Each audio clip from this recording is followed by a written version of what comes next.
if I can just figure, if it'll just show me that it's running.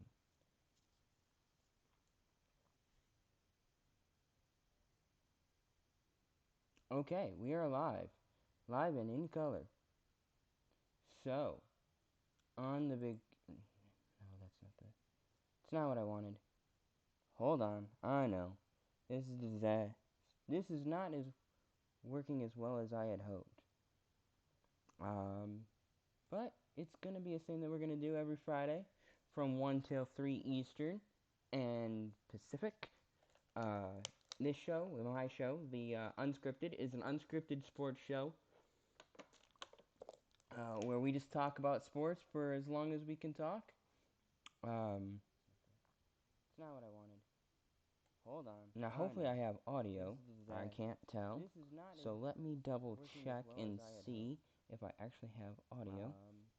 But it's gonna be a thing that we're gonna do every Friday. And if I have audio, then we're good to go. Yep, we have audio. So we're good. This show is ready to rock and roll. So I'm just gonna grab this link. Copy. Where we just talk about sports. Just do it this way. And so, actually, I don't even need to do it this way. Now hopefully I have audio. What I want to talk about today, among other things, is that I'm an idiot and I don't know what I'm doing, and I should really be more attentive to details and getting the show ready to go. But it didn't come together as well as I had originally hoped. So, but other than that,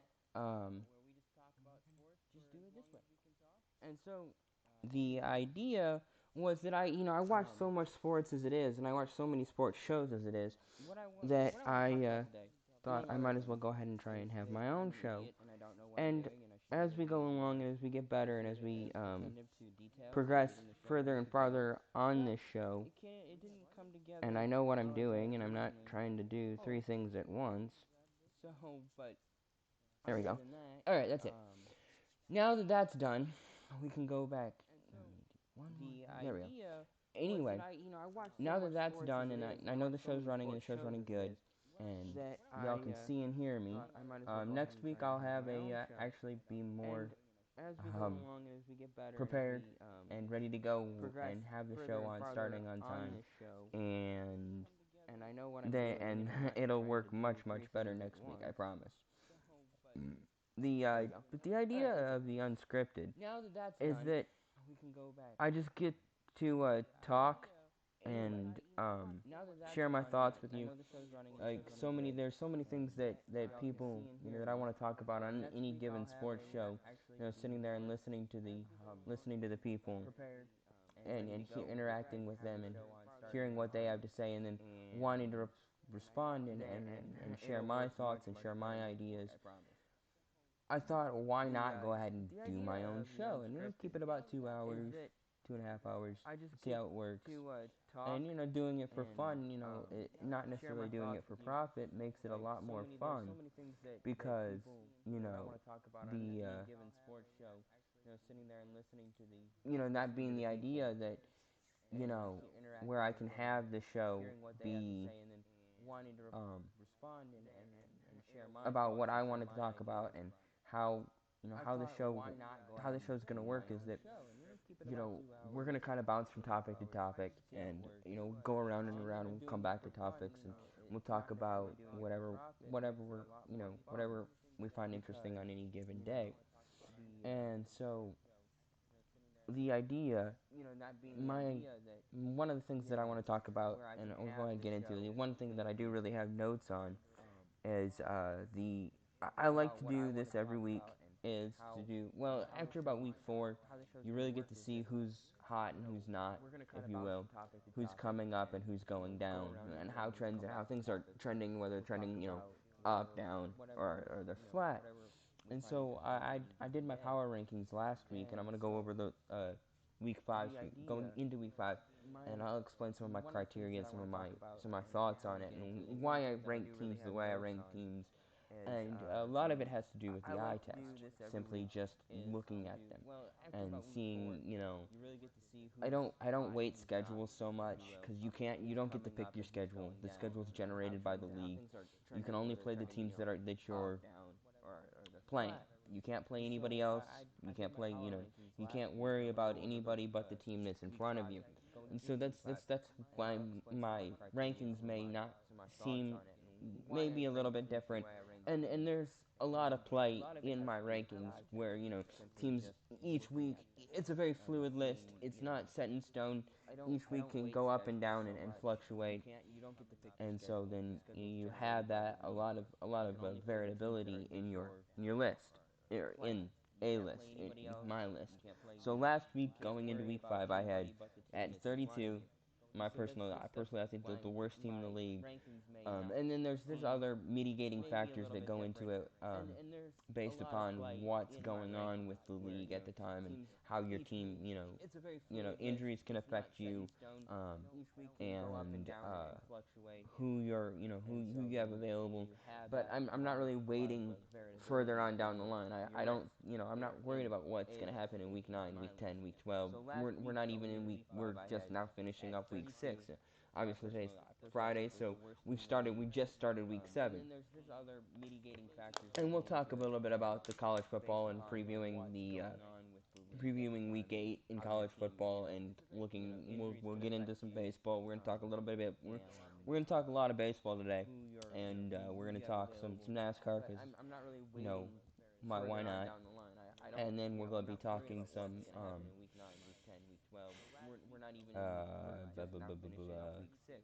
hockey. We'll talk some NHL. We might even talk about a little college hockey.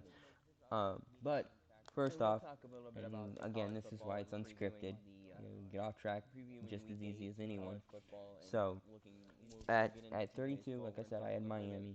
I think they're the worst team in the league. I think there's a lot going on with the Dolphins that need to be sorted. Then at 31, I had Washington. Also, when my ranks come out, when I don't, you don't go up or down based upon your bye week. So if you're on the bye, wherever you were the week before is where you are next week. So you can't gain anything because teams might have lost that were in front of you necessarily, but you don't lose anything for not playing.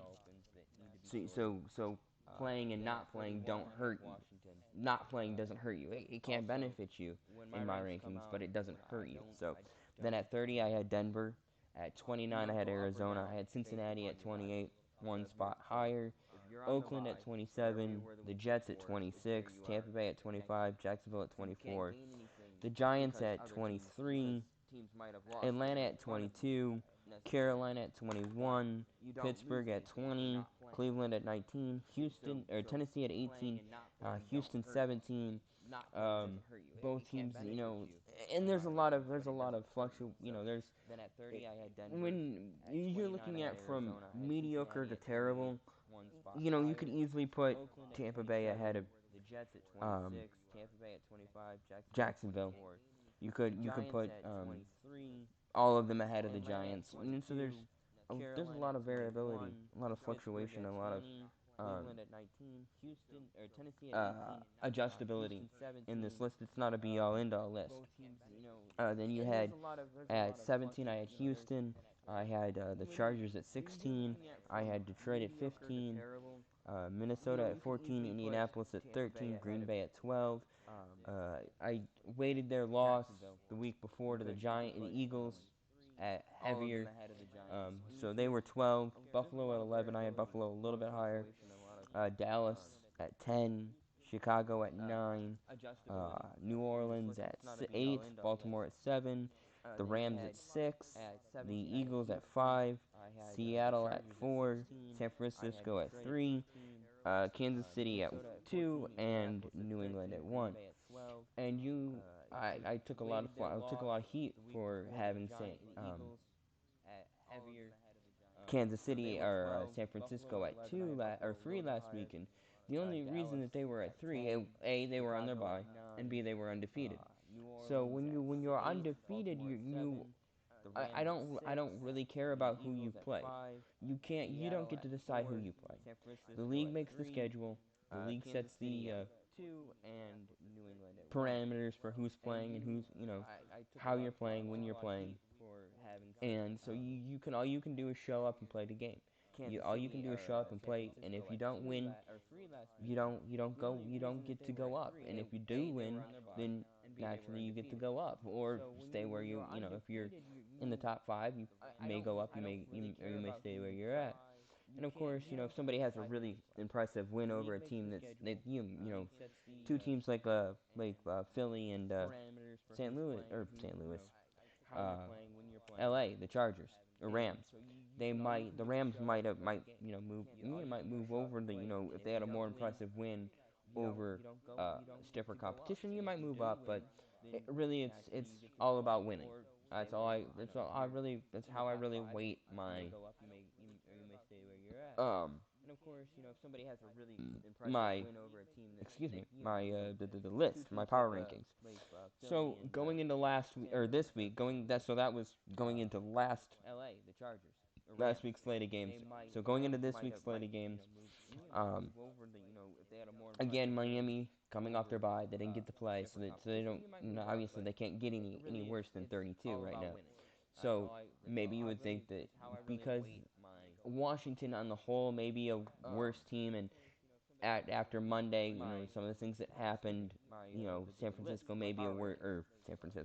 Miami may be a worse team than Washington.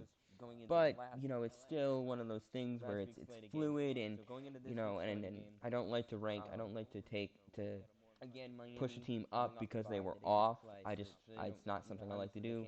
I don't you if you didn't play, you can't go up or down in the power rankings.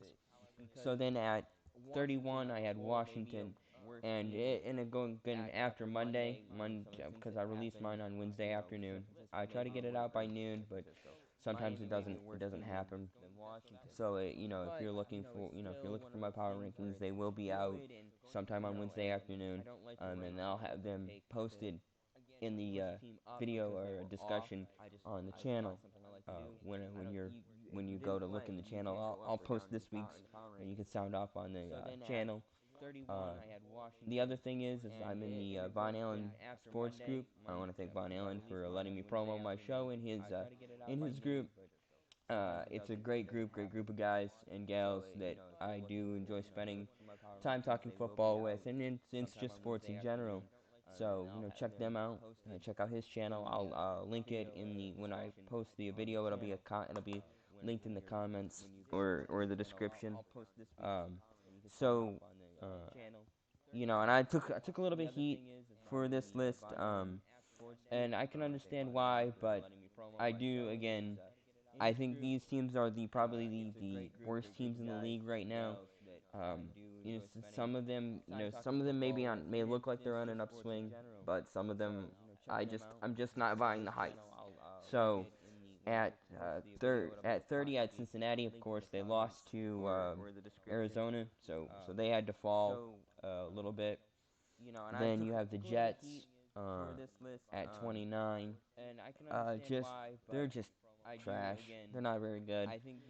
They got a lot of problems, and they got ownership problems. They got line problems. They've got quarterbacking issues, and really that's where your offense goes. Offense in the modern NFL is all predicated on whether your quarterback is good or not. Can your quarterback win you games, or at least not lose you games? Your quarterback may not necessarily have to win you games, but he can't lose you games. And so, it's about making the smart choice, making the good decisions, and putting the ball in the right spot at the right time. Of course, you can have things happen, and we'll talk about the game last night, and we'll get into that here in a little bit. But before we do, let's go on to let's run through this list here. At 28, I have Denver. I still don't think they're great. I think that the Chargers aren't that great either. I got them losing this week, and I'll also be releasing my whatever that is, Sunday morning, my picks. I'll be releasing my picks on Sunday morning in the Von Allen Sports Group and in the description or in the discussion boards. And check that out. Sound off again. Tell me why I'm wrong and how I'm wrong. Oh, and we'll talk about the picks and we'll discuss that here in a little bit. So let's just roll on Oakland. Oakland moving up a couple of spots this week after a pretty convincing win against the Bears, who I think are a quarterback away from being a top 10 team, a real contender. I have them at 10 last week, so and you'll see as we get down this list, you'll see why you'll see how much they've fallen off.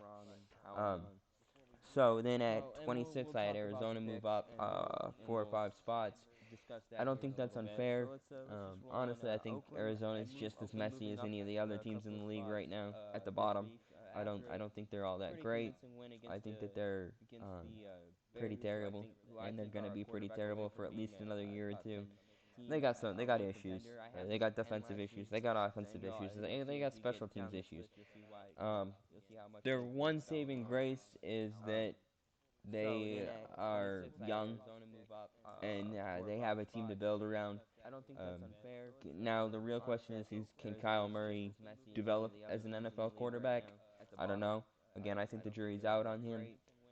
I've said it all year. I didn't want if I was the GM at Arizona, if I was not going to take him number one, I would have stuck with Rosen just to see what happened. I didn't think Kyle Murray was an NFL ready quarterback. I don't think he's an NFL quarterback. Not to say that he can't produce in the NFL. Clear he can. He has got one more win in the NFL than I do. So he's at least marginally more talented than I am. And but that notwithstanding, I think that it's still early in the career, and so the jury's still out. Next, I have Tampa Bay. Um, Again, losing is weighted heavy, and so probably should have ranked them higher last week, but I just based on what I saw, I they probably performed well enough to rank higher, but I just had them at 25, and I just felt right with leaving them at 25, and same with Jacksonville. Um, both teams have issues, offensive line issues, penalty issues, coaching issues. The issues that the bad teams all have is discipline, um, lack of talent, and I hate to be like that. I hate to say that it's a lack of talent because, when you look at an NFL roster, you're looking at 50 or 60 of the best football players in the world, at least in somebody's mind. Maybe not my mind necessarily, but at least in somebody's mind, you're looking at 50 or 60 of the best football players in the world, and including practice squads. And developing raw talent, into performing in pressure situations in game time, that's going to be what it's going to really take. So then moving on down the list or up, depending on how you want to look at it. Next, I have the G-Men. That's the New York Giants. Um, they're at 23. They could have been easily 26 or 25, but I like Daniel Jones. I'm kind of a sucker for Daniel Jones. I think he's got a real high upside. I said as much coming out of the draft. Didn't know too much about him. Not a big ACC fan. Didn't watch a lot of Duke football. Kind of hate the Blue Devils. Um, but when it comes to Daniel Jones, I really like his upside. I think he's got a lot of potential. I think if they get with when Saquon Barkley comes back and he's available to um, and he's available and he's ready to go. I really think that they're going to be a threat to contend week in and week out. They can shore up that offensive line. Maybe they can go get Trent Williams. It's an option. You go. One of the things that talking about picks versus trades versus picks. It might not be a bad option to go ahead and trade for Trent Williams, because what can you get in the draft that you can get. You go and you get yourself an offensive lineman, an established offensive lineman for a first or a second or a third. Not necessarily all three, but maybe a second and a third.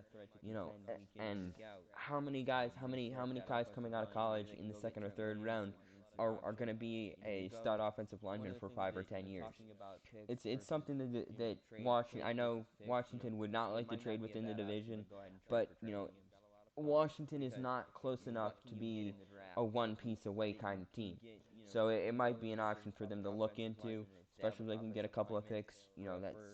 They need so much help that 2 picks are worth one O lineman in my mind, at least from an offensive standpoint, from a building standpoint as a rebuilding team like Washington. Um, so then at 22nd I had Atlanta. They're a hot mess. I don't even know what to say about Atlanta. You know, you know, living about 2.5, 3 hours from Atlanta, I can smell the stink from here, and so Atlanta's a dumpster, an unmitigated disaster, is what they are. And it's we're 3 years removed from a Super Bowl run, or two, no, 3 seasons removed from a Super Bowl run. That the greatest Super Bowl, the greatest first half in Super Bowl history. 28, they hung 28 points on the Patriots, and they of course everyone knows what happened. Short story, they fumbled, scores touchdown, couple more touchdowns later, game's over.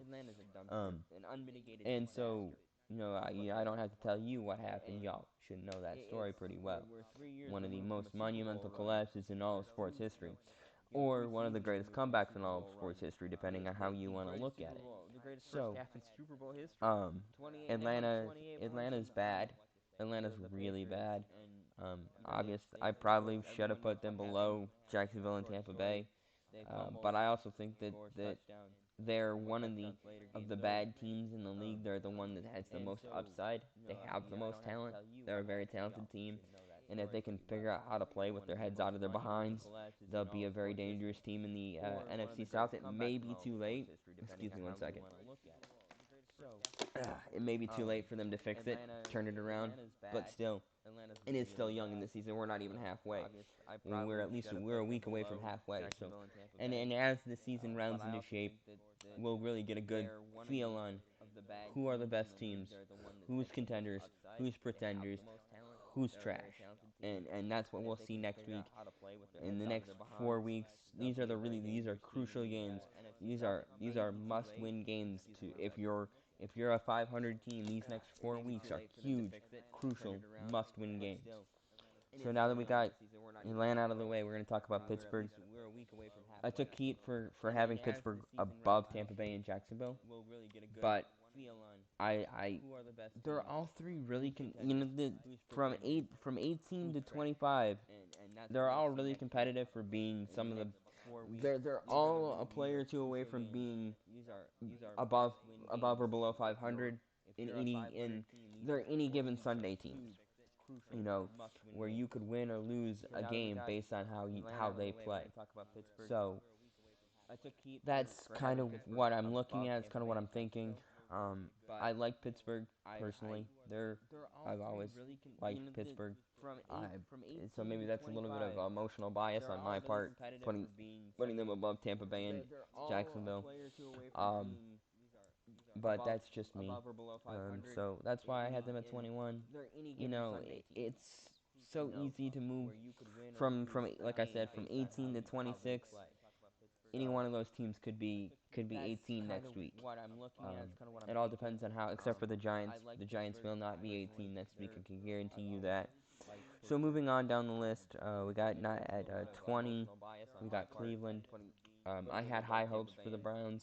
I thought they could do some damage in the NFC North or AFC North, with it being as depleted as it has been the last couple of years, and with the Ravens not really, with the Ravens being an unknown quantity, a retooled defense, a new look offense.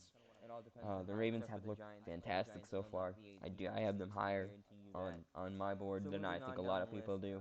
I'm really high on the Ravens right now. Uh, it's nice to see them doing well. I don't have any problem with them doing well.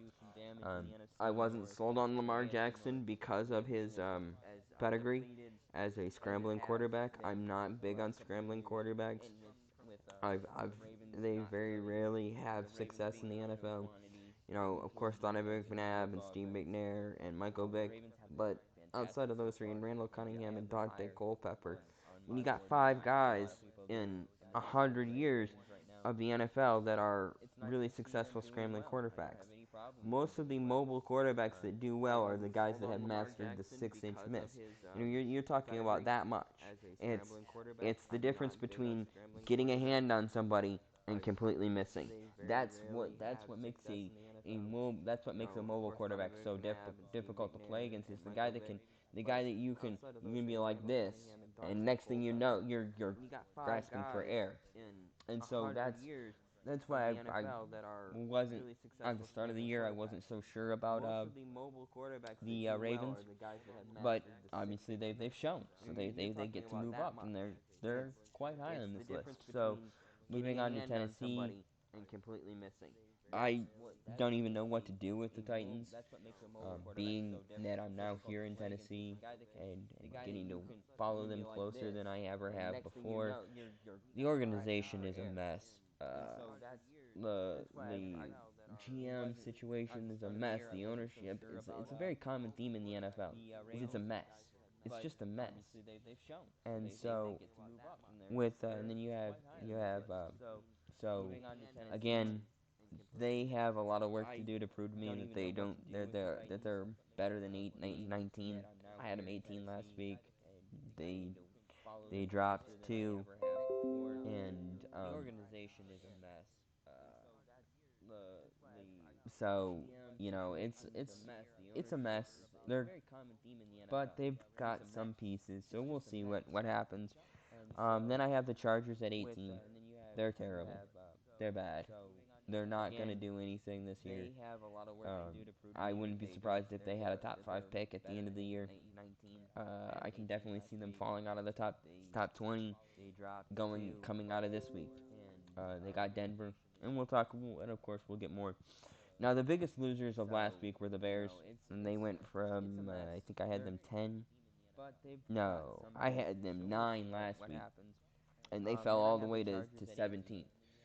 Um, and that I know that's a really big loss, huge drop in positions, but I felt comfortable with that because I had the Bears so high, and I was very high on the Bears. I think they're a quarterback away from being a Super Bowl contender. That's why when they lost they fell so low. At 16 I got Carolina. I like Keenan Allen. I like Christian McCaffrey. He scored me a lot of points this year. So I got them 16. I think I had them 19 last week. So that's a 3% or a 3-point jump. No, I had them 21st. So that's a 5-point move. Mainly it's because the teams in front of them lost. So it does help. It does help to move you up. When other teams lose, it does help to move you up. So, and then at 15, I got Detroit. Not sold on the lines. Being from Michigan, I've been through this song and dance more times than I like to count. And whether it was 08 and 0 and 16, and coming out of the preseason, they were 4 and 0. They won the preseason Super Bowl champs. And then next thing you know, they're terrible. They're terrible. So, um, I'm not planning any parades down Woodward right now. So that's why I've got them at 15. Um, for me, a close loss against a good team is still a loss. They had opportunities to put um, Arizona and Kansas City away, and they couldn't get it done. So that's why I don't have them. I saw an article a couple weeks ago that had them 4, and I just don't see it. You got to put. Not only do you have to put the teams away, but you got to. They beat the Eagles. It was fluky, and they beat the Chargers, and it was fluky. So I really got to see a lot out of them this week to move them up on my list. So, and we'll get back to predictions and talking about the games coming up. Then you got Houston. I was very impressed with Houston last week. I thought they were one of the most impressive teams in the league last week. I know they played Atlanta, and Atlanta's not necessarily a great team, but the offensive explosion last week was outstanding. That weighted very heavily for me. I really like what they're doing down there in Houston. I think that they're a sleeper team to watch out for. I think they'll win the NFC South. I think they'll probably be a 3 seed, maybe a 4, depending on how things shake out, and they will get a home playoff game. So then I got Dallas at 11. I had them top 5 last week. No, I just had them 10. Uh, yeah, I had Dallas. I have Dallas at 11. Um, Two tough losses the last 2 weeks. When they play good teams, it's apparent that they can't play with them. They can't hang with good teams, as it seems. Um, so we'll see. Got a big game this weekend. Big rebound game this weekend. So we'll see what they can get done with that. And we'll talk about who they're playing and everything here in a minute. Then next, we got Indianapolis at 10. Again, up 4 or 5 spots over last week. Very impressive. Very impressive. What they've done the last couple of weeks. I know the Oakland loss hurt. Or did they beat Oakland? Yeah. No, they lost to Oakland. It was Minnesota that had beat the Oakland. Yeah. So that's that's what.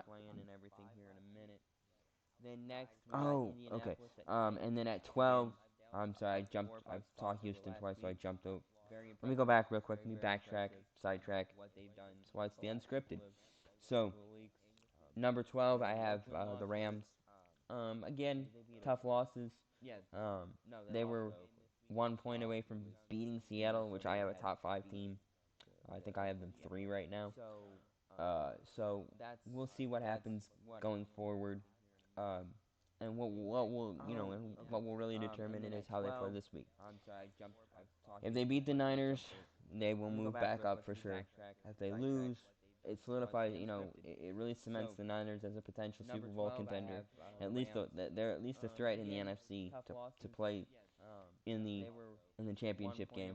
So moving right along up to Buffalo at 9. Um, I'm thoroughly impressed with them. Uh, Again, winning is winning is what makes a difference in my mind. You win and you're in. And that's very much how it is it's how it is in football. You win and you're in. So you just keep winning again, as I said at the start of the show.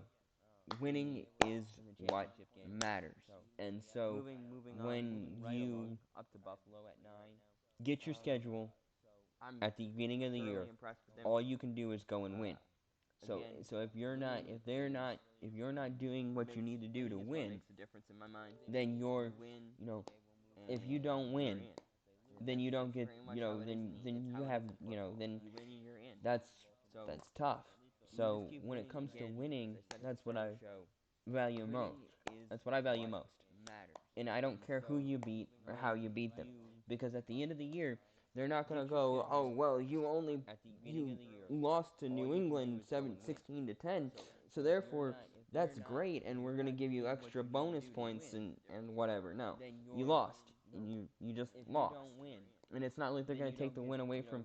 They're not gonna like credit Buffalo with half a win and take half a win away from New England because they lost because New England played a poor game. And Buffalo couldn't get it done, and New England was able to close it out. So then at 8, I have New Orleans. Again, I really like the Saints, and I'm going to talk about the Saints a little bit more here when we go into next when we start looking ahead to making moves, which I've already previewed a couple of times already.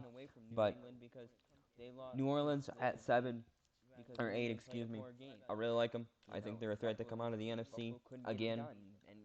They're a great team. They got a great coach, great ownership, good GM, all the things that you need to be successful in the NFL. And that's what's gonna propel them to the top, in my opinion. Sean Payton's an excellent coach.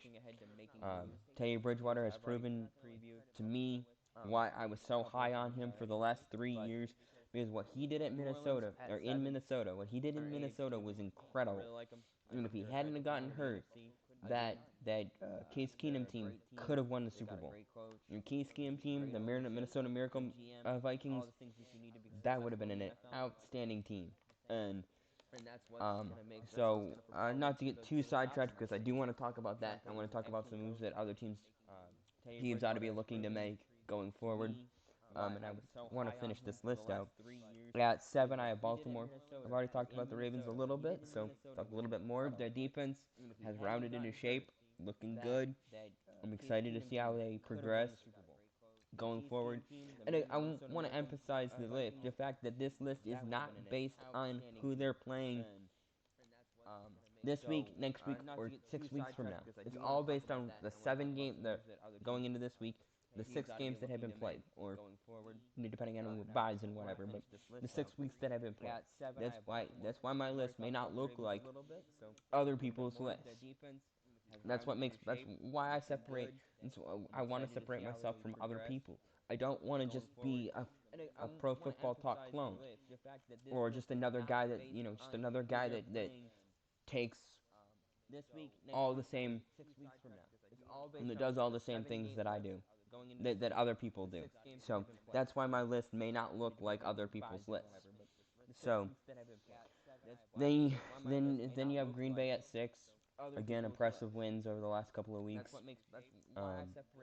And or an impressive win last week over the Cowboys. I know. Is it fair to put them above New Orleans and Baltimore? Maybe not. But then when I was putting the list together, I was just it was a lot of feeling, a lot of thinking. I spent 2 days working on this list after, because that's why it comes out on Wednesday, as opposed to it coming out on Monday or Tuesday. I want to get all the games from that week done. I want to have a chance to look at everybody and adjust and okay, who's hurt, who's in, who's out. This is to me, this is a very much break it or make it or break it week for the Packers. If they lose to Detroit, that's gonna be a real tough sting, and it's gonna hurt their chances, and of course they'll drop. So and then number 5 was Philly. I kind of just penciled them in. It wasn't really, I didn't really think too hard. I was like, just looking at my list going, yeah, I was going to put the Eagles 5. I probably shouldn't have. New Orleans is probably the 5th best team right now, but it's just how it kind of happened. I was going through, making my list, trying to and thinking, and so that's why I have them at 5, and it didn't feel right to drop a team when they won. So that's why a team that when you win you move up, or you don't drop. So they won, so they didn't drop. And then at 4 is Kansas City. I just they lost and they looked pretty pathetic against the Colts. The Colts kind of exposed them. So then I think that's why I have them at 4. Yeah, you can Mahomes is probably the next great one, and we're gonna talk about what separates the NFL from the rest of the sports, and why the NFL has continued to grow and be so strong for the last 20 years in the 2 o'clock or in the 2 o'clock hour. We're gonna get into that, and I'm gonna give you my thoughts on that, because the Saints, or not Saints, but the Chiefs, Saints, whatever, same difference. Um, the Chiefs are a team. They should not have lost to Indianapolis, and so weighting your losses. I don't necessarily agree. I don't weight wins, but I do weight losses, and maybe that's not fair. But to me, the old sports adage, a win is a win is a win. If you're winning, you're in. If you're losing, you're out. So that's why Kansas City fell. And I know they only fell 2 spots. They're still in a really good position. They're still the best team in the AFC West. They're great. They're a great team. They had a hiccup. It happens. So I'm not too concerned about KC. At 3, this is my top 3, mine, nobody else's. So you can hate me in the comments all you want. Post your hate comments below. Tell me why I'm wrong. I listen. I hear. I take my medicine. you know, y'all were right. Can Cincinnati, Arizona is better than Cincinnati, at least right now. I wasn't sold on Arizona, so that's why that list looked like that the week before. And I'll be posting both lists so you can look and you see that I'm not cheating. I'll take a screen cap and I'll post it both in the chat, in the comments, and on the discussion page, so you can look it up for yourselves. And then so at number 3 I have Seattle. Seattle's a great team. They're probably gonna come. I got Seattle and New Orleans in the championship game right now. Come at me, bro. I just think they're the two best teams in the AFC and the NFC. They're great teams. And but and this is not, it's not based on who you know, your conference. I don't really weight conferences too much because you only, again, I'm gonna say this every week from here until the end of the year. You can only play the games that are on your schedule. You don't get to make the schedule. You don't get to rearrange the schedule when it's how it suits you. All you can do is play the games that are in front of you. So, moving on to number 2, San Francisco. I know a lot of people are not happy with this. I know a lot of people don't think I'm right. And when they lose, I'll take my medicine. But until they lose, they're to me they're the second best team in the league. They're undefeated. They're 4-0. They got a huge one that's with the Rams this week, and that's really going to determine how good they are, or can they play with the big dogs, and we shall see. Um, Nick Bosa has turned into a beast on that offense, on the defensive line. I like their offense. Jimmy Garoppolo is a great quarterback in my mind so far. Really liking his play. So, and Kyle Shanahan has seemed to come out of nowhere and turned into an excellent head coach. Another young guy. And we've seen the NFL head coaches trending younger here the last handful of years. And to me, it's refreshing because you get so many of the blue bloods that are, of course, you got your Andy Reids and your Bill Belichick's that are still hanging around, and John Gruden for some reason. Don't even get me started. Go back to the booth, John. Go back to the booth, please. And then at number 1, the best team in the league, the most undefeated team right now, the New England Patriots. Of course, won last night. Do they have offensive issues? Maybe, but all you can do is win, and all they do is win. It's like Al Davis said, "Just win, baby." So that concludes my list of the top 32 teams. Let me go over it real quick. So at 32 I have Miami, 31 is Washington, 30 is Cincinnati, 29 is the Jets, 28 is Denver, 27 is Oakland, Arizona slots in at 26, 25 is Tampa, Jacksonville is 24, the Giants are 23, Atlanta's 22, Pittsburgh is 21, Cleveland is at 20, Tennessee is 19, 18 is the Chargers, 17 is Chicago, 16 Carolina, 15 Detroit, Houston at 14, 13 to Minnesota, 12 to the Rams, Dallas is 11, 10 is Indianapolis, 9 is Buffalo, 8 is New Orleans, 7 is Baltimore, 6 is Green Bay, 5 is Philadelphia, 3 is Kansas City, Seattle's in at 4 is Kansas City, 3 is Seattle, 2nd is the San Francisco, and number 1 is your New England Patriots. So let's look at this week's upcoming games real quick. We got some time here. So, NFL 10 is Indianapolis, scores. 9 is Buffalo, 8 is and while that's loading, 7 is Baltimore, 6 is Green Bay, 5 is Philadelphia, 3 is Kansas City, no comments. Seattle's in at 4 is hopefully the audio doesn't suck. 2nd is the San Francisco, and number 1. Alright, so I can have the camera and see what I'm doing. So let's look at this week's upcoming games real quick. We got some time here. Oh, this is week 6. Okay. Sorry, I was thinking it was, it's week 6 of the NFL. So that was week 4 and 5. My bad. The Panthers and the Buccaneers in London. That's a big game for both teams.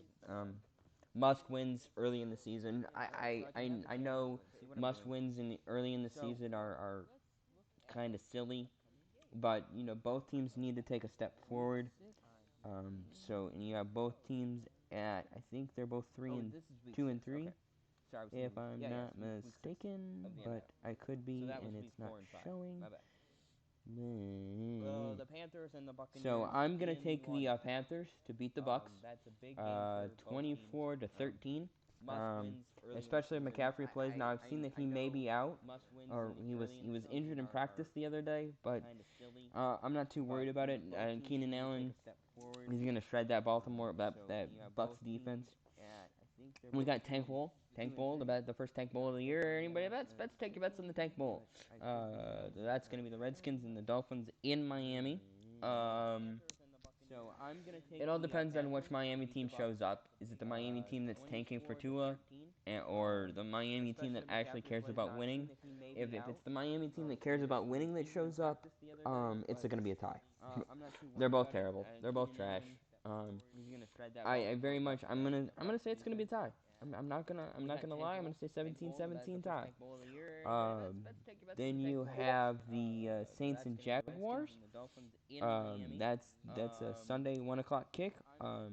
Both these next games are all 1 o'clock kicks. Saints and Jaguars in Jacksonville. I'm very high on the Saints. I'm very high on Teddy Bridgewater. So I'm gonna take the Saints. I'm gonna take the Saints 33-20. 33-20. The Saints.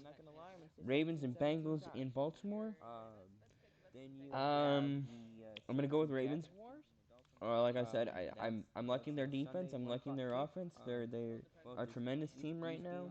They're on the upswing. I'm gonna go Ravens. I'm gonna say 27-10. 27-10. Ravens over the Bengals. Seahawks and Browns in Cleveland on Sunday afternoon. I am gonna stick with the Hawks. It's a bit of a trap game. They could have a letdown after the emotional win against the Rams, but I'm gonna take the Seahawks. I'm gonna say 34-6. 34-6. Seahawks over the Browns, and the Browns are gonna miss an extra point. Bold. Eagles and Vikings in Minnesota. Oh, that's such a toss-up. I'm gonna go Eagles, because of their offense. I think the Eagles' offense is marginally better than the Vikings. They both have very equal defenses. I see it being a defensive struggle. I'm gonna say 16-10 or 16-9. 3 field goals for the Vikings. K, Kirk Cousins. This is Kirk Cousins. He's got to have a breakout game. He's gonna have to show everybody that he's worth that $84 million. And we're gonna talk. And I'm gonna get into some moves that I think should be made or could be made to help bolster that Vikings team as we go into the future. So Eagles 16-9. Texans and Chiefs. Texans and Chiefs. That's the next big one on the board here. This is probably the biggest game for the Texans this year. Right, so far, this is the biggest game of the young season. A very proven game. And the Rams, the Chiefs need to bounce back after losing to the Colts and having a pathetic offensive showing for a juggernaut offensive team. This is uh, a team that needs to come back, needs to show us why they were so ranked high. Mahomes needs to prove that he can bounce back and he can win a big one. So I'm going with Chiefs. I'm gonna go take the Texans. I'm gonna say 27-24. 27-24 in overtime. Falcons, Cardinals in Arizona. These are the late games. These are your late games, the 4 o'clock kicks, 4 o'clock Eastern kicks. I'm gonna go Cardinals. Mainly based on the fact that the Falcons are just bad and they haven't shown anything. So we'll see. We will see what happens, but I gotta go Falcons Cardinals, and I'm gonna go Cardinals, and I'm gonna say Cardinals 18, Falcons 15. Yeah, another low-scoring game. A lot of fun. Then Niners and Rams. Again, I said it all year. The Niners are to me the second best team in the league until they lose, until I'm proven wrong. And I'm going Niners in LA over the Rams, 30 to 17. 30-17 Niners over Rams. Then you got the Broncos and Titans in the primetime matchup in the late game primetime. So Broncos and Titans in Denver. Could be cold. Could be very very cold. I'm liking the Broncos. What's his nuts? Joe Flacco has found his stride in Denver, and I like Denver. I like Denver to be the team to beat in that game. I'm gonna say it's very low scoring. I'm gonna say 10-7. I think it's gonna be a very ugly, sloppy game because of the weather, especially if it's cold. Um, so I'm going Broncos Titans, or I'm going Broncos over the Titans 10-7. The other late primetime game is Cowboys and Jets in New York. Um, the Cowboys are gonna blow the Jets out. It's gonna be I'm gonna go 40-6. The Jets just don't have a chance. I don't like them at all. I don't think that. Normally I might pick the Jets as an upset, because you have one or two of those every week where you have one wacky game where a team that shouldn't win does. Um, but I'm going to stick with the favorites again. I'm going to take the Cowboys to beat the Jets, and I'm going to take them to beat the Jets big, 40-6. Uh, the nightcap, the Sunday night game is Steelers and Chargers in LA. And I'm going with the Steelers. Um, that's why I have them 21 because I think they're a better team than they've shown. I really do. Um, I think it's gonna be. I think it's gonna be close. I think it's gonna be relatively low scoring. I'm gonna go Steelers 24, Chargers 21, 24-21 Chargers or Steelers. And then in the Monday night game, the big one, the game that has a lot of hype in Detroit. For my Lions, I'm going Packers. As much as it pains me to say, I think the Packers are the better team. I think Aaron Rodgers is a better quarterback. I think that the Packers have a better defense. That's why I gotta go Packers. Out of Packers, I'm gonna say 28-17 Packers in a well, what might be considered a bit of a defensive battle. Packers score late to put it away. Oh, just breaking. Oh no, that's. I'm going Packers. Okay. I'm not sure if that's actually breaking now or if that's just speculation, but if that is trade speculation, I'll get into that in a minute. So let's go ahead and get into trade speculation. Why not? Well, we're here. We got a couple more minutes before the top of the hour. And this show is actually going to go a little longer. It's going to run a little over the 3-hour mark because I got it started a little late. So, trade speculation, trade ideas, trade thoughts that I have. Like I've already said, the Giants. I think the Giants are an offensive lineman away from being a very competitive team. At least offensively. And I know, and defensively they need some help, but that can be done. I think the draft is very good for defensive players. In the middle rounds, you can get some really, really nice. Like Chase Winovich last night had a touchdown for the Patriots. So if I was looking at it, I was looking at Trent. I'm really keen on trying to get Trent Williams from the cheat or from the Skins. I know it's a trade that can't happen because Dan Snyder is not gonna let. They're not gonna trade in the division, but that's that. If I was the Giants, that would be a move. I would want to package a second pick, and a third pick. Just straight up, maybe a player, one of those the greatest player in the league, to be named later. So if I was you'll have to bear with me here. I'm really keen on trying to get Trent Williams. Yeah, I just gotta keep my mouth moistened. So, with that being said, I think that's a good pick. A good pickup. I also like the Vikings to work a three-team deal with Miami and Detroit. And I know a lot of people hated me for this. I took a lot of heat for it, but the idea is in my mind that Matthew Stafford is not the answer in Detroit. not to say that he's a bad quarterback, but he's just not the right answer in Detroit. I think that Matthew Stafford is too long in the tooth in Detroit. I know he's only 31 or 29, or he's 31 now, I think. But I think that it would be smart for the Lions to start looking to move on from Matthew Stafford. So what I would do is I would send Matthew Stafford to Miami for Josh Rosen in a second and a third. Miami gets Matthew Stafford and a second for Josh Rosen and a second and a third. Then Miami turns and flips Matt Stafford to Minnesota for a first, a second, and a third. And that's how you can really, really build. Because I think Minnesota is a quarterback away from being a Super Bowl contender. I really, really do. Um, and if they could go and get a legitimate starting quarterback like a Matthew Stafford, that would be the move that I would make. That would be the move that I would make. Now, when it comes to that and being a popular choice in Detroit, because you don't want to trade in the division, and it would be really bad to trade in the division for the Lions. But if you send him to Miami, you're off the hook. You didn't trade him in the division. What can you do? They send him to Minnesota. It is what it is. So then, also thinking about what could be done, and I've seen an idea that I just happen to have NFL Network on right now as I'm doing my show, as I'm running my show.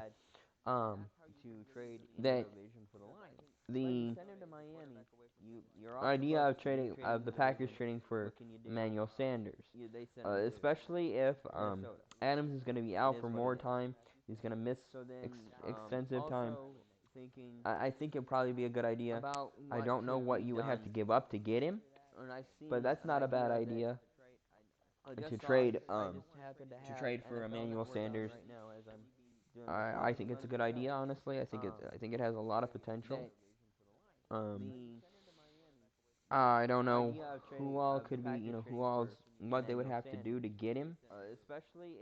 I'm gonna do a quick Google search here, real quick, and there's a couple other things I want to talk about real at the end of the day, before I forget. As after that, and then Teddy Bridgewater. I know. I don't think that. I think it's a good idea, honestly. I think it has a lot of potential. Um, I don't know. Blah, blah, blah. I don't think the Saints really want to give him up. I don't think the Saints should give him up because I don't know how much longer Breeze has. And they're very, very similar quarterbacks. And then they play well in Peyton's system. Not to say that he is a system quarterback, but you have to have a quarterback that can play in your system. So, but that was another avenue that Minnesota could look to go and get a quarterback, or even Chicago. The two teams in the NFC. The NFC North is a stacked division, and if they went, if if they were to go out and get a good quarterback, either one of those teams would be a threat to contend with Green Bay, and would be a threat to contend with the rest of the NFC. So I think Bridgewater to or even Chicago. The two teams in the NFC. The NFC North is a stacked division, and if they went, if if they were to go out and get a good quarterback, either one of those teams would be a threat to contend with Green Bay, and be a threat to contend with the rest of the NFC. So no, that hadn't happened. It was just speculation. Okay, not a bad idea. Um, so I think the idea, um, that's my ideas for that. So I'm gonna switch topics now and talk a little baseball. And we got the MLB playoffs. The divisional round is finished up. The championship series are set, and St. Louis and Washington, and then New York and Houston. I think it's gonna be two 7-game series. I think it's gonna be a great series of games. You got high-powered offenses, and Houston and New York. You've got some crafty pitchers in St. Louis and Washington, um, Washington D.C. That is. So I think that both teams are really, really, really, really. I think it's gonna be 2 7 game series. I think it's gonna be a great series of games. You got high-powered offenses in Houston. Good. I guess I don't know. I totally lost my train. Just derailed on me. I think that they could be. They both might make something happen, and so I think all four teams are gonna be I think all four teams are a threat to win it all right now. Um, with what Washington did on uh Thursday night, I think it was. Yeah, it was Thursday night. No, Wednesday night. What they did on Wednesday night, I think it's definitely worth keeping an eye on them. When Howie Kendrick went down and hit that grand slam, it was over, and you could see it in the body language of both the crowd and the players. Ugh. I gotta say that I'm a pretty big baseball fan. Not necessarily the biggest baseball fan, but I'm a pretty big baseball fan. And so I think that it's um baseball. They talk. Let's talk about baseball for a minute. Um, and what makes baseball such a what I like about baseball is the fact that no game's ever over. Bottom nine, 2 outs, 2 strikes, and down by 9 runs. The game's not over. Game's not over. One missed pitch, and you know, putting the ball in play. Small ball. I really do like small ball. I like putting the ball in play. I love, of course, there's nothing. A late game grand slam, a top of the 10th grand slam, is incredible theater. But for 162 games, I've talked about this with other people before. I want to shout out my boy Brad Walker, and his show, the Sports Report, over on TalkShoe. You can find that there. So if you're looking for another show like mine, or with like-minded individuals who just like talking sports and don't talk about without all the hot take garbage that you see on ESPN, or the having to get clicks. If you're looking for a sports show that's all about talking about sports and talking with sports personalities, and he had a great interview with a guy that was a minor league soccer player for a little while. And it was a great show. So check out his show whenever you get a chance. If you get a chance, check it out. It's a good show. It's a great show. Um, Turn into Trump there for a second. Talk about politics. And that's one thing that I like about. It's one of the things that I always liked about sports. And in baseball, being America's pastime. I remember after 9/11, when there was the coming together of the nation to understand what happened, to process it, to put it in perspective, and I remember us all being just being aware of the fact that things could change in an instant. And so that's that's what I wanted to put that's one thing that I think that's one of the things that helped us heal, was the fact that we had a sports, not just baseball, but hockey and NASCAR and basketball, and maybe hockey and NASCAR to a lesser extent. But I remember, when we decided to go back and play those, when we decided to go back to playing and having fun, we were able. It was such a, especially in the World Series, you got New York, this historic franchise, this most storied program in all of American sports, and probably in world sports. I think you go around the world and you ask somebody, you show somebody some of the logos. You show somebody a Diamondbacks logo, they're not gonna know. But you show somebody a Yankees cap, you show somebody pinstripes, they know exactly who they are. And I'm gonna parlay that into what my next topic's gonna be. And it's gonna be when I'm done with the baseball, to set up the next segment. I'm gonna talk about why the NFL is such a powerhouse Um, and I want to explore that a little bit and lay my thoughts out there for y'all and get your responses.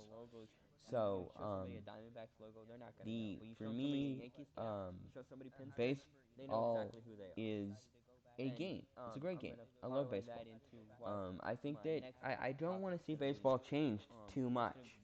I don't want to see a pitch clock.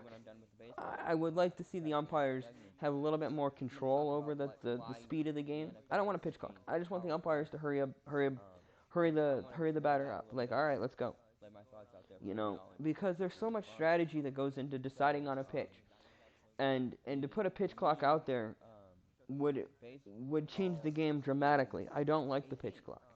I don't.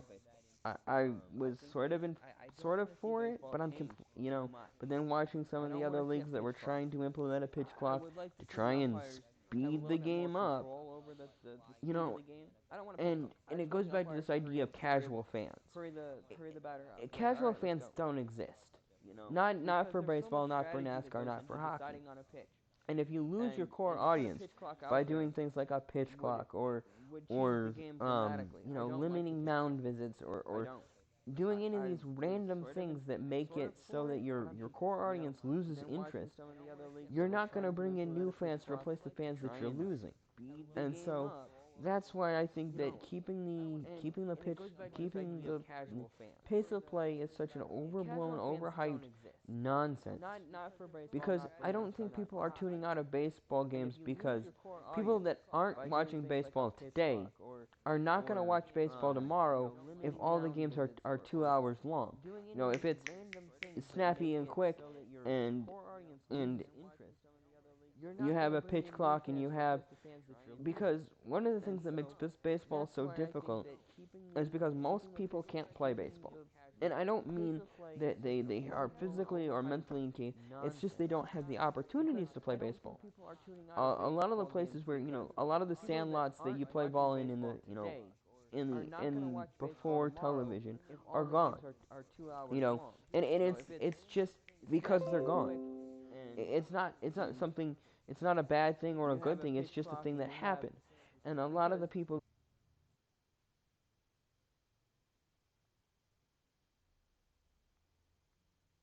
Uh-oh. Well, that was an oops. All right. Well, I'm back. Sorry about that. And where was I? Talking about baseball. Oh, talking about specialized fields. And I'm gonna use this to get into my next topic. Well, that was an oops. So I want what I want to talk about is And where was I? Talking about baseball. Oh, talking about specialized fields. The idea of baseball. One of the things that is playing baseball. Most cities have some kind of a energy outlet, someplace where you can go to run around, and they have basketball courts. Most places have at least some kind of outdoor basketball courts. If they don't have a recreational community center, if they don't have a community center, most cities have even in the smallest urban cities or smallest, towns or villages, they have pouring a slab of concrete and putting up a couple of nets costs a couple $1,000s.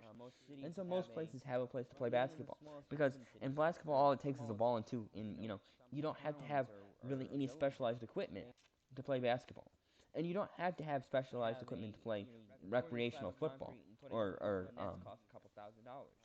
bu- bu- bu- bu- bu- bu- bu- bu- bu- bu- bu- because in basketball all it takes is a ball and two. Football. You don't have to have a super massive field to play football in.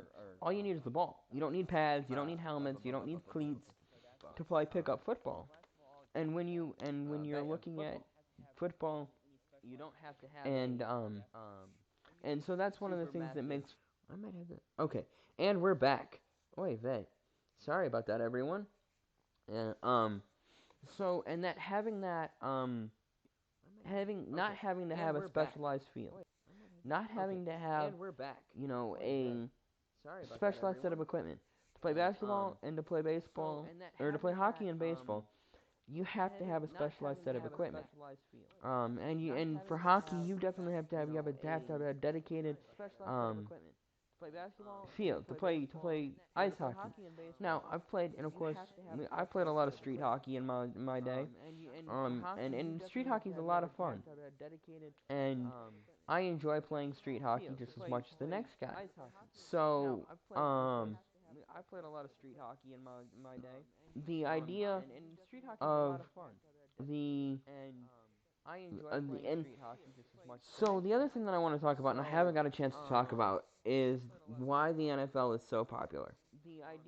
And it's because I think that and the NFL lends itself to having superstars on both sides of the ball, and because the NFL has dedicated offense and defensive players, especially since the 60s. I know that wasn't always the case. I know you had a lot of two-way players back in the day when the NFL first started. Guys that go out because there wasn't a lot of money available, and so you could, and there weren't a lot of really talented guys on either side of the ball. So if you were good at one thing, you were probably good at another. And so a lot of times, you'd have offensive linemen and defensive linemen.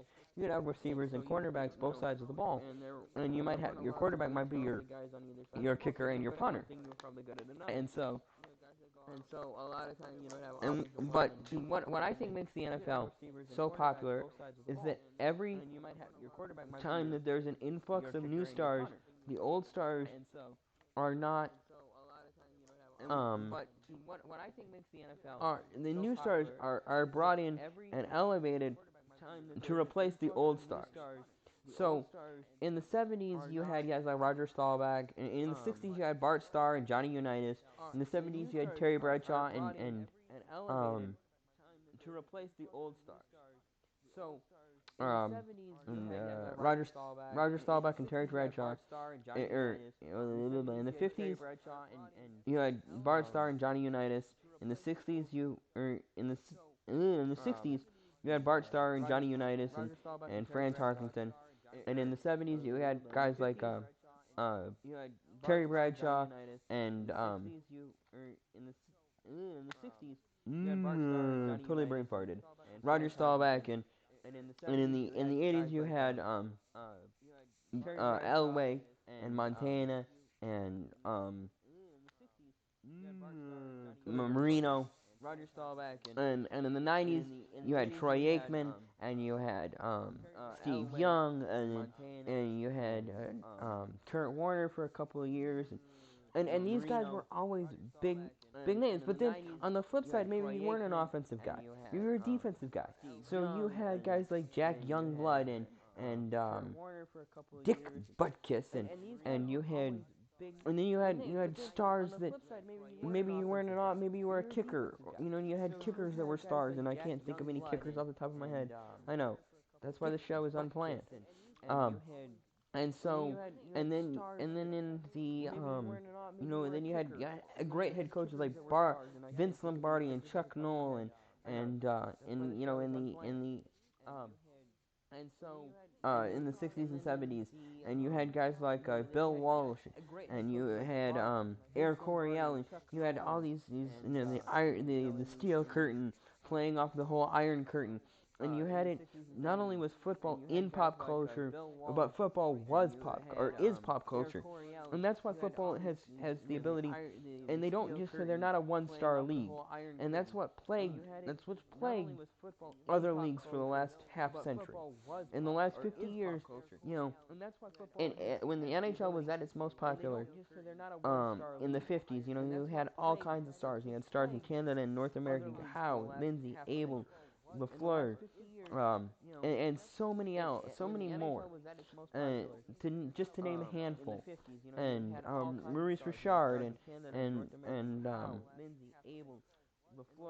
others, and then but when hockey became a one-star league, when the NHL became a one-star league, when it was Gretzky, when Gretzky was the main star, when the only face of the NHL was Wayne Gretzky, and that's when hockey, and then you see that with basketball, when Michael Jordan was the only true star in basketball, the face of basketball And when it was Mark McGwire and Sammy Sosa, when they were the only faces in baseball, you see the NFL has stars all over the country, and they have, and I know I only named two. I picked, and when you have, I know I only named a couple of quarterbacks, but when you have guys like Walter Payton and Herschel Walker, and you had position players like Lynn Swan, and you had offensive linemen like Alice, like Mongo from Eric. I cannot remember his name. Eric, Apparently, I can't say it today either. Um, and then you have and then so now you have the NFL, and people are kind of frustrated that Patrick Mahomes is getting this undeserved push.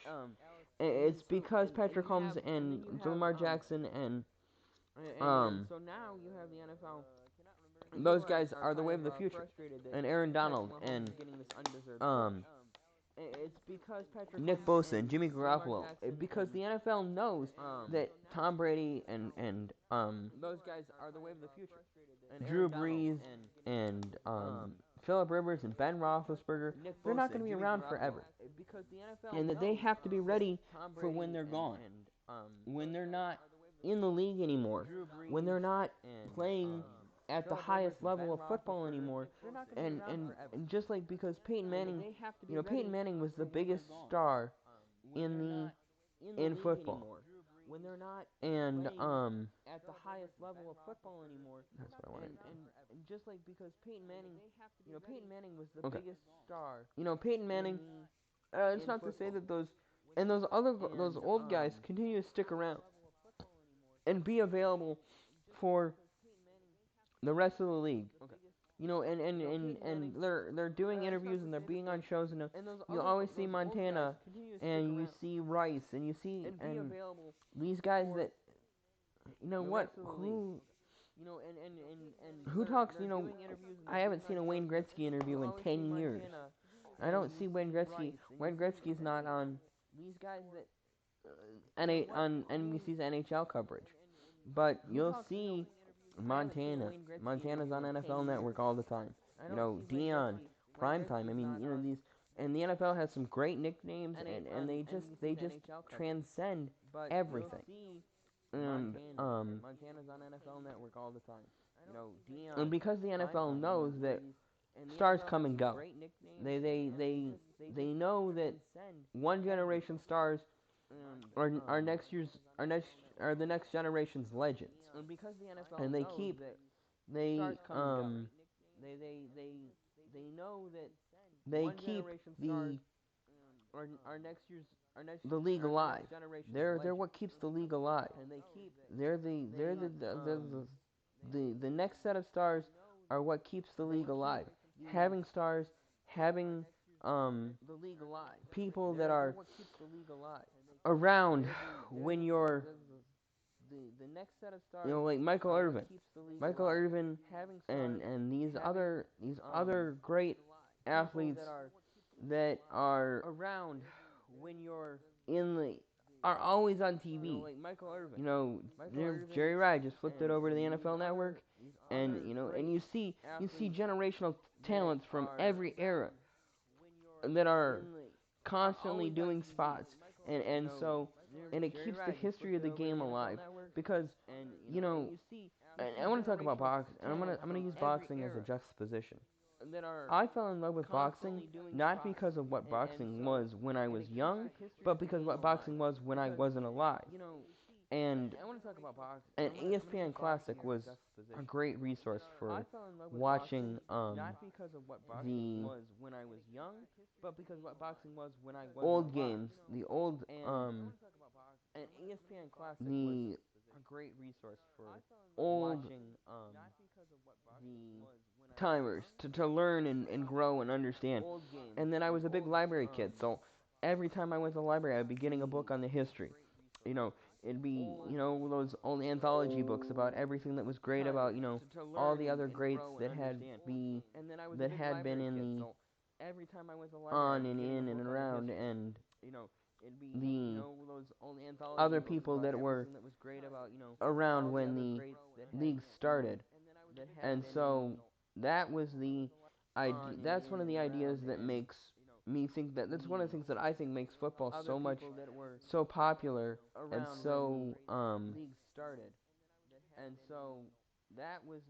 so exciting is the fact that the NFL carries its history with it. I know this is the 100th year of the NFL, and you know one of the things the NFL did was exploit television. Um, One of the things that I always loved growing up was football follies, and that was one of the things that I enjoyed about the NFL was the follies, and just the history and the characters and the people on that were part of the NFL were um have always been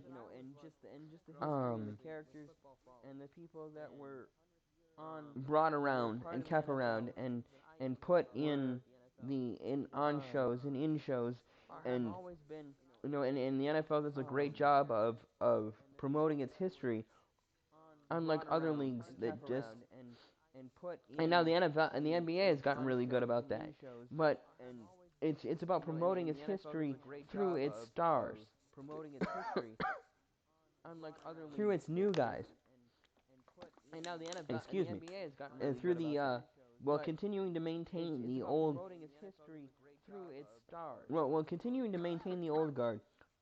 It's also pushed the new guys to the forefront, and it hasn't let the it's done a really good job of balancing continuing to maintain tradition with expanding and growing and learning and being new and being better than it was last year.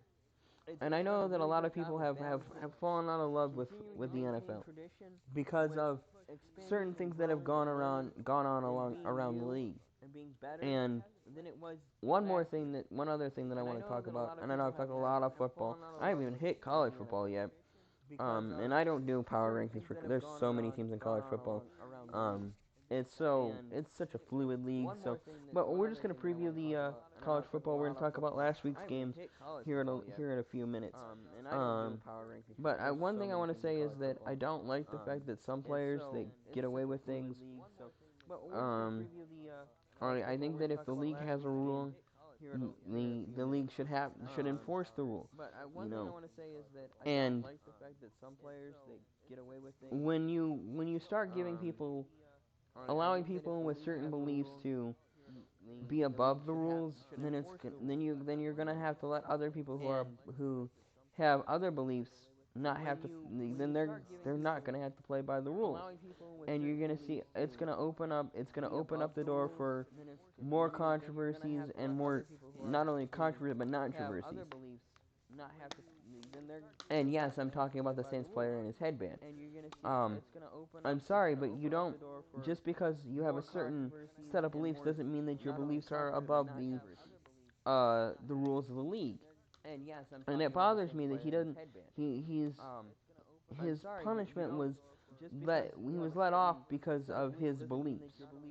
Because the the league has a set of rules and has a set of standards and that all everybody else agrees to play by.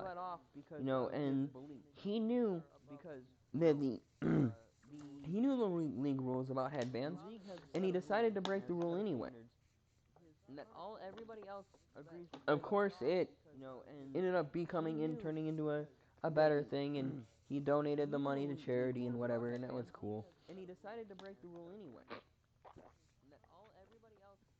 But the other thing, the thing that bothered me is the fact that he gets to be above the rules because of his beliefs, but other people who have done similar things are not above the rules.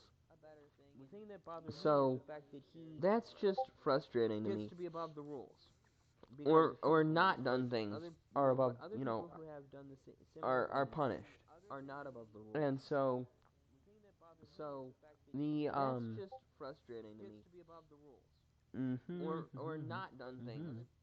So that's just my thoughts on that. I don't really want to dwell on that too much because I could go on for hours about that.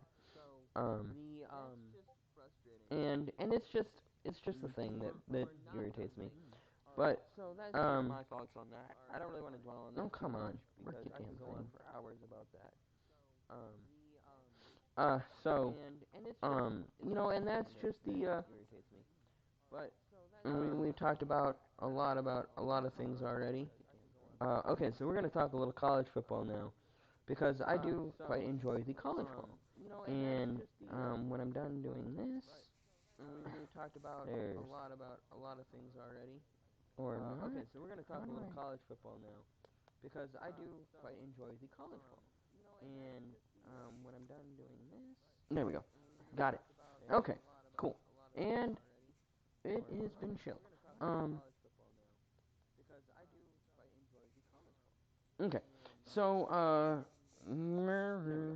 got it. Okay, cool. And alright. So I have a college team. My college team is Michigan. Um okay. So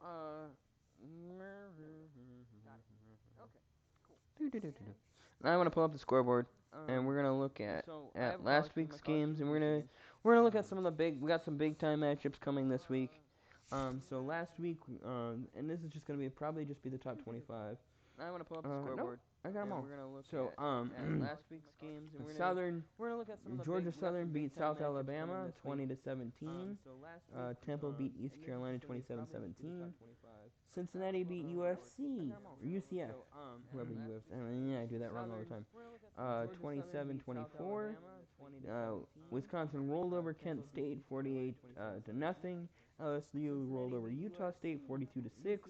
Penn State thumped Purdue 35 to 7.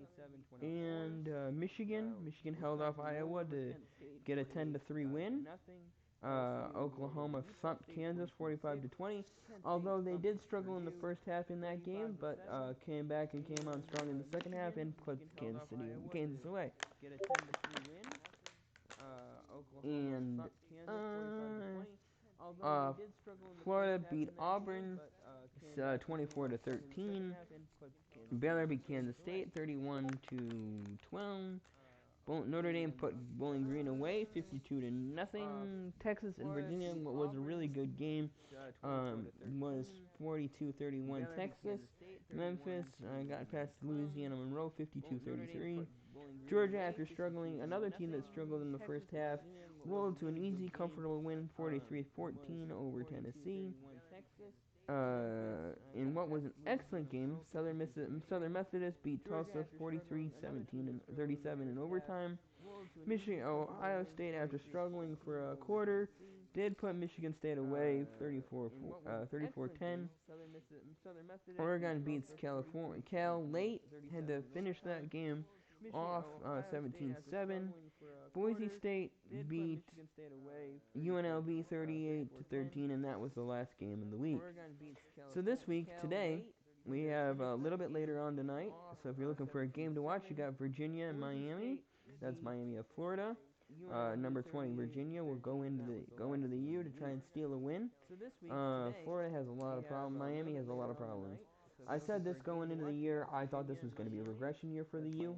I did not think that they were going to do well. I saw a lot of problems going in. I didn't think they were ready, and I have been vindicated so far. Oregon gets Colorado, so I'm going to take Virginia. I'm going to say 23-13 Virginia. Colorado is at this is also today, later on tonight. Oregon is Colorado at Oregon. I'm gonna say Oregon. I think the Ducks will rebound from a bit of a struggle last week against Cal. So Oregon 52, Colorado 7. Georgia at South Carolina. These all games are tomorrow, and these are the afternoon kicks. So Georgia at South Carolina. I'm gonna say Georgia 47, Carolina 17. Georgia's gonna look good at South Carolina. South Carolina stinks. Memphis is at Temple. I think Memphis 45-7. The biggest afternoon game the biggest game in the afternoon is Oklahoma and Texas. I like Texas. I think Texas is going to shock the world. I'm going to take Texas. I'm going to say 38-35 in overtime. Michigan and Illinois. I look at this being a huge trap game for Michigan. I really think that they have to put the nail to Illinois early and often. I like Michigan 30-10. Michigan State Wisconsin is a game that I'm gonna keep two eyes on. I'm gonna say Wisconsin 40, Michigan State 30. I think Michigan State's gonna put some points up on the Badgers, but I just don't see them being able to put them away. Um, Alabama, Texas A&M. I know I shouldn't, but I'm thinking A&M's gonna steal a win. It's at A&M, so I'm not taking A&M. I'm gonna take A&M, and I'm gonna say 28-21. Alabama's gonna struggle. Florida at Clemson with Florida State at Clemson, I should say. Clemson's gonna roll 38-10. It shouldn't even be a contest. Washington State at Arizona. These are all the 3:30 games. I'm gonna say Washington State. I'm gonna say Washington State steals one. I'm gonna take them as my upset. I'm gonna as another upset, and I'm gonna say Washington State 25, Arizona State 17.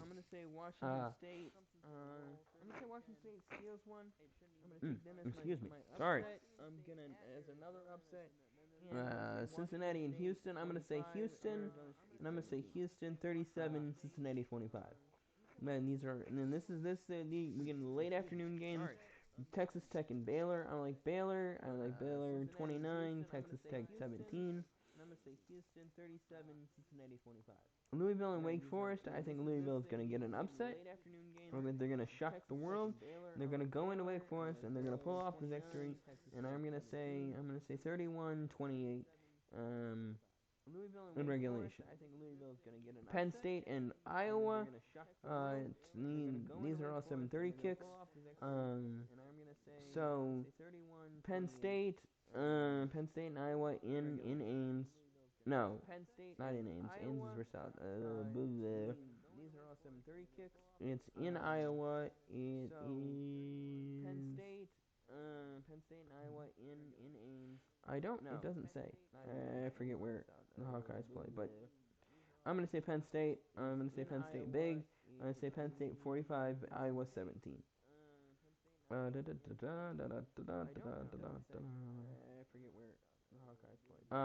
So then we got USC and Notre Dame as a nightcap. I'm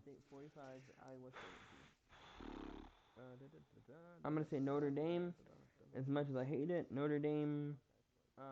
So then we got USC 45, SC 24. Notre Dame pulls away late. So these are your 8 o'clock kicks. The big one, the one that everybody's got had an eye on all year. The first real true test of the college football season, the top 10 matchup, Florida and LSU in Death Valley in Baton Rouge. I'm gonna give a slight edge to LSU. I'm gonna say 32-27 LSU. LSU wins it late. Utah and Oregon. The last 8 o'clock kick, Utah in Oregon at Oregon State. I'm gonna say Utah. I'm gonna say the Utes roll 45-10. You got Boise State at Hawaii. You got Hawaii at Boise State, which is not a state. We looked it up. We got Boise State at. I'm gonna say Boise State. I'm gonna say Boise State big. I'm gonna say Boise State 45. Hawaii nothing. I'm gonna pick that. It's gonna be my shutout of the week. Wyoming and San Diego State as a 10:30 kick, and that's gonna be San Diego State 28, Wyoming 17. And then the last game of the night, Washington at Arizona. I'm gonna say Arizona wins that one bit of an upset. I want to say Arizona 24, Washington 14. And that's the last game. Oh, I guess I should. I'll pick because I won't be back until Friday. Next Friday at the same time. I'm gonna pick the week game, the next week's games. I'm looking ahead to South Alabama and Troy, L.A. Lafayette, Louisiana Lafayette, and Arizona, Arkansas State, and USC, UCLA, Stanford. Those three games, I'm gonna pick Troy 24, South Alabama 14, uh, Raging Cajuns over Arkansas State, 30-13, and UCLA and Stanford, two teams that have fallen way off. I'm gonna say UCLA steals one in Stanford. I'm gonna say 17-14. And that is that. And one real quick thing, because I just making my picks, I'm gonna go ahead and make I'm gonna go back to the NFL real quick before I move on, and we'll circle back to college football here in a second. I just want to pick next Thursday's game real quick, because I should have done that already, because I won't, because by the time next week's show rolls around, Week 7's Thursday night game will have been played, of course. Chiefs, Broncos in Denver. I'm going to take the Chiefs. Of course, some things could change, but I'm going to take the Chiefs. 27, Broncos 9. And that's that for that. So going back to college football real quick. I'm a huge fan of college football. I like college football. I like watching. One of the big things that I like watching college football over NFL football is all the games. There are so many more games to watch. There are so many more college games to watch than there are NFL pro football games to watch. And so that's what I'm thinking. That's why I'm thinking I'm gonna put. That's what I'm putting. So early in the season, one of the things that I like to do, one of the things that I like watching is all the games. I watch the Wednesday night games, I watch the Thursday night games, I watch the Friday night games, I watch all games on Saturday. These are the things that's the things that I do because I'm a lazy, boring person. And so that's the thing that gives it it does. I do enjoy watching football. I got NFL Network on right now. I just like sports in general. In all honesty, I love sports. And so when it comes to sports and sports talk, that's what I like. That's what I like to do. I like to talk sports. I like to watch sports. Later on tonight, I will probably be on Von Allen's sports show. Definitely come check that out if you haven't already. And if you're in the group, then tell me and say hi. And anytime okay. So a little bit of shameless self promotion. The show has a Discord, and I'll be putting the Discord link in the description and or in the comments section of this video, so that y'all can find the Discord and join the Discord. And I also have a Skype group that I'm a part of, and I'll put all the relevant links in the description. And as we build this show up and we work on getting the show to new heights and developing the show and developing our style, and what this show is going to be about. Now, I know I focused a lot on the NFL, and I really haven't even touched the NBA. So let's talk a little basketball.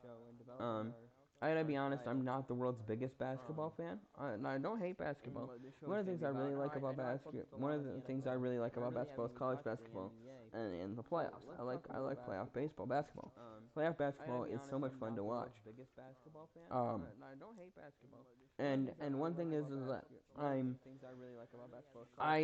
like the I like college basketball's tournament. It's so much fun to watch. For 3 weeks in March, there's nothing better than college basketball. When the brackets are all set and all the dust has settled and all the games have been played, but the most important games of the year. One thing that I think college basketball has over college football, in terms of their determining the champion, is that one loss can't cost you a championship. One regular season loss can't cost you a championship. Of course, if you lose in the tournament, you're all done. But one regular season loss can't cost you a championship. And that's one of the things that I like about college basketball is that you can have an average to a decent to average season and still make the tournament and still make noise. And so that's one of the things that I like about the college basketball. And not to say that I don't watch regular season college basketball because I do, and I do quite enjoy it. And I'm looking forward. I'm looking forward to being more involved in basketball this season because of this show, and wanting to be relevant, and wanting to have more than just football to talk about. Because when football wraps up, you're gonna have another 3 months before football comes, and now one thing I want to talk about that I haven't talked about, that I've only talked about in one other place is the XFL. And that was on Brad's show a couple months ago. The thing about it is that when the XFL has no chance right now. The way I see it, the XFL is rushed. Again, if they really wanted to be direct to the NFL, if I was creating, if tonight I went to bed as a zillionaire, and I woke up a billionaire tomorrow morning, and somebody said, here's $10 billion, and all you have to do is create a football league, I'd be like, okay, that's cool, but I need 5 years to do it, because I need to build a 5-year program, a 5-year plan, because I need to build 5 stadiums, brand new, state-of-the-art facilities, and places that aren't hotbeds of pro football. Places like, I think that a team in Oklahoma would be good. A team in Oklahoma City probably would be a place that I'd put a team. Of course, you gotta have a team in New York. So I'd build a dedicated football stadium in Oklahoma for the new OKC team. Put a team in San Diego. I'd put a team in Portland. I'd put a team in Birmingham. Definitely would have a team in Birmingham to kind of capture that untapped market, or maybe even Tuscaloosa. To have a team in a team that's a not a rival, but because there are a lot of football fans in Tuscaloosa. So I'd have a 16-team league, 2 8-team divisions. Then I'd put a team in.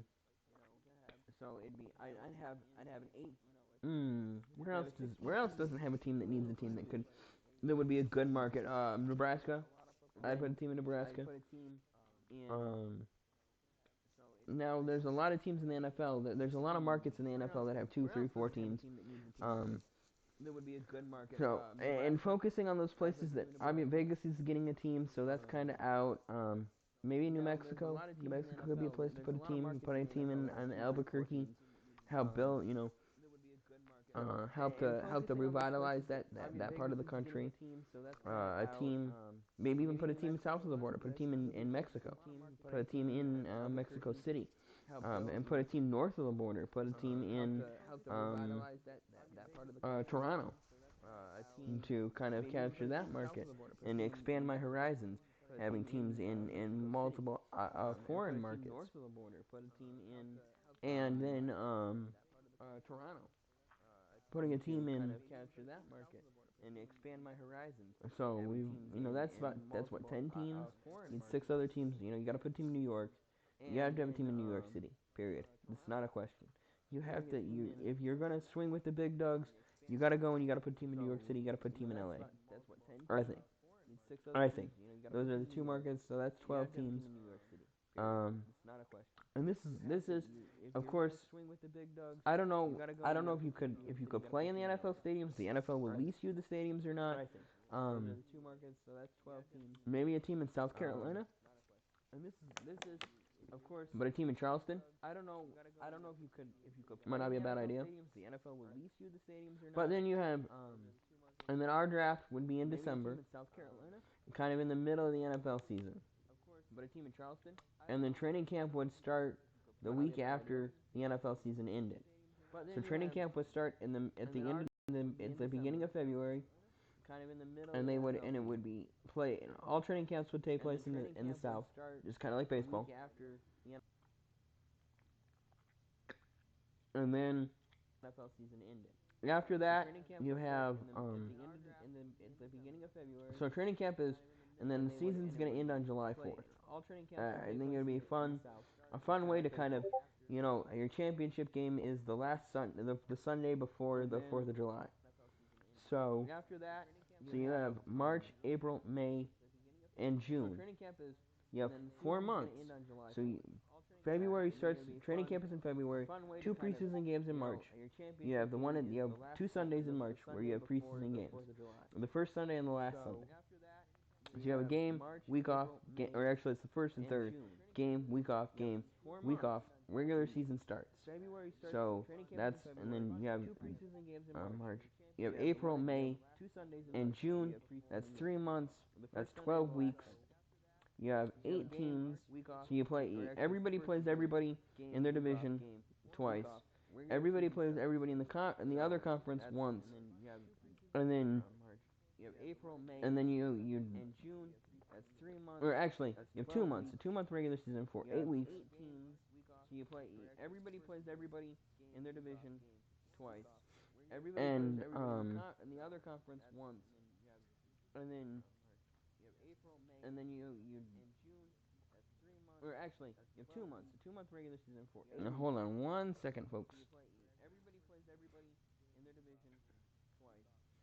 And you have, and that's where, and then you have a 4-week playoff.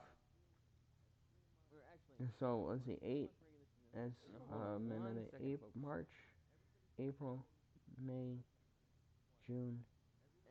That's 8 weeks. And that's where, okay, you have a 9-week regular season. You play 9 games. So that's 16, 8, 2. Yeah. So you play 9 weeks. So you play everybody, and then of course there's one team you don't play, and you play them. The team that you didn't play this year, you play next year. Okay. And then you have the first 3 weeks of June, and then you have. So that's 16, 8, 2. Yeah. So you play 9 weeks. So you play everybody, and then of course there's one team you don't play, and you play them. The team that you didn't play this year, you play next year. And then you have your playoffs. You have a week off, and then you have a championship game at the beginning of July. And then from July until December, you're off. July. So that's July, August, September, November, October, and then in December it's you have your draft. And then you have a championship game at the beginning of July. And then you're not directly competing with the NFL. You're not trying to be the NFL. And I think that's what if you look at the USFL, the USFL was on the up. And the other thing is you have to have money. You have to have money because if you're trying to attract stars, if you're trying to attract college kids to come and play for you, and of course, and this is why you can have your draft at the end of December or beginning of January, because college football is over. You have all your declarations, and in my league, if you were to declare, you can declare for the draft, and if you're undrafted, you go undrafted, or if you go drafted after the 3rd round. And there'll be 10 rounds. If you go drafted after the 3rd round, you can redeclare for the end. You can go back into the college pool. So if you go undrafted in the after the 3rd round, if you go undrafted, you go undrafted, or you're drafted after the 3rd round, you can go back into the NFL or the you can re-declare for the you can go back into the college pool. So if you go undrafted in the first after the third round, if you go undrafted back to college, you can go play another year of college. You can go back to playing. You can go back and finish your college. You can go back and finish your college. Go back into the NFL or the career. That's the word I was looking for. And so that would that's what I would do. And then because you need ownership groups with big pockets and lots of money to burn and an ability to pay and have a halfway decent salary. Because you might not be able to compete with the $30 million guys. But you're having you have a shorter season and a longer off season. And so you have 9 weeks, no buys, 9 games, 9 weeks, no buys. I know it's shorter than than a college season. And then when you're done, you have a month off to recover. And if you're if somebody's looking, if you're looking to as a supplemental or an extra season after maybe you're a 5th-year senior who's a borderline guy who needs more training, who needs more experience. Now you have a chance to go get more experience. And you have a chance to go and become and put yourself out there in a professional league where you can against other top talent and you can have a chance to really for want of an example, if this league existed, let's say this, if I start this league now this year, obviously I started planning it in 2014 or 20, and it was gonna kick off in 2020, and a guy like Shea Patterson was looking to bolster his draft stock or his or and could come and play in my league. The and it was gonna kick off in 2020, and a guy like Shea Patterson and it has to have an acronym that's catchy and easy to say and easy to remember, like the American, the AAF. I can't even is American All American Football or whatever it was. It just didn't flow off the tongue, like the USFL or the NFL or the XFL. It has to be something that is rememberable and something that's easy, a moniker that's easy to remember and easy to say and easy to think about and is right there at the end of, right there at the tip of your tongue. And so something that resonates with people and that has impact. And that's the thing that I think is important. That's the thing that I think the AAF missed, was the fact that AAF is really hard to say. It's really hard to say.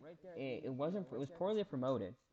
First off, it was on a weird channel that nobody got, and that's the other thing. You have to have a if you're gonna do it, it has to be on some kind of regional sports channel. Like if you have a team in Detroit, it's got to be on FSD.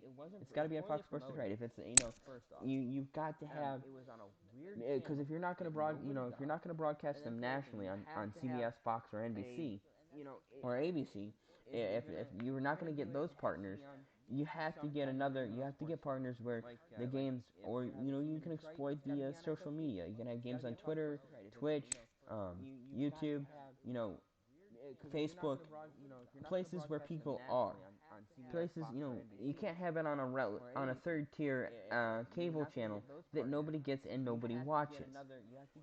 A channel that's buried in your TV guide. That's not even the, you might pay for it, but a channel that you might not pay, you pay for, but you don't know that you have, because it's a channel you don't watch. You can't have games there. And so, and that's the thing, is when you're trying to build a brand that is, when you're trying to establish yourself as in new markets and create a buzz and create um a new, and that's the thing, a new league.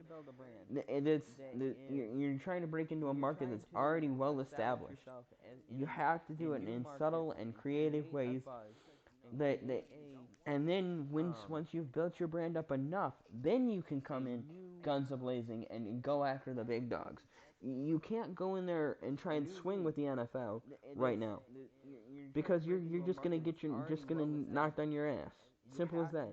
You can't go in there and swing with the NFL because sending in it's like sending me to fight Mike Tyson. I'm gonna die straight up. I get killed. So, as I close this show, I want to really quickly thank Von Allen one more time for letting me promote my show on his channel, on his um, Facebook page. I want to thank I would like to shout out people like Greenberg and Mike Golick and Mike Greenberg for inspiring me to want to do this. Other influences were like guys like Colin Cowherd and Al Michaels and other sports personalities that you may or may not be familiar with. I want to thank my local radio stations that were there for me when I wanted sports talk, but I wanted it for a local variety, a local flavor. Uh, Again, check out the Discord group, which will be linked below. In the below, hit the subscribe button if you're looking. If this is the kind of content you want to watch. Share. Um, this is one of my passions. I love talking sports. So this show will be back on the air at 1 p.m. With any luck, now that I think I've got it figured out. Um, again, it's not scripted. It's not prepared. It's off the cuff. It's all those things that you think about at 2 a.m. It's all that. It's the stuff that you want to talk about with your friends that don't. It's talking with your friends who are knowledgeable and reasonable and don't have to say smart comments. Don't have to make smart comments or try to be funny. It's about knowing that knowing and going at the same time. I want to thank you all for listening and watching. And if you're watching the replay, I apologize for the break in the stream. Um, I hope to have that sorted out by next Friday. If you want to catch me, I'm almost always on the Walker Report on TalkShoe, the NCS. What I forget the name of so check me out there. Check me out in the Van Allen Sports Group. Friend me on Facebook. I'd say follow me on Twitter, but I can't do that. Relevant social media and links will be below. I'll be starting. I'll be starting my own page on my own group. And you can join me there. Again, hit me up on the Discord. As we wrap this show up, I thank you all for watching again. I want to shout out our military, the men and women who take up arms to defend our freedoms, the our domestic law enforcement. Big shout out to them. Nurses and doctors as well. The ones that put us back together when when we decide to play these crazy games. I want to shout you all out. Eat your vegetables. Read your eat your vegetables. Do your homework and look both ways before you cross the street. Y'all have a good night.